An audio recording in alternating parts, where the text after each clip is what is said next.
है, उसके बाद सबकी एक रॉकेट की तरह सबको उड़ाना होगा। अभी मैनेजर को उड़ाया, अब मेरी गाड़ी उड़ाने की। सालों ने 5 दिन से नींद खराब कर दी।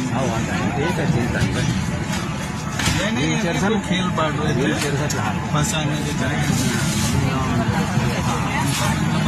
बजाएगा तो कैसे बजाएगा कि जिंदगी बन जाएगी। फोन कर दी तो निकल जाए, उनके क्या तकलीफ नहीं थी, निकला निकल जाता। ठीक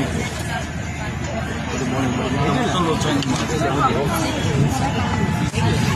नीचे उधर से ना तो खाली आम से ये माँ कदाच माँ का कदाच કીધું મને કે આ શું છે, બીજું કાર છે અને મને મારી પૂંજાની પેટી કાઢી બહાર. મને કે આમાં શું છે, એટલે સાંભળો અમે જોયું ને એટલે મને કે આમાં પૂજા કરો છો, મૂકી દીધું પાછું. પછી કઈ ચેક નથી કર્યું. મને કહેજો હું કરી રહી છું. हाँ दादा અથાણું કીધું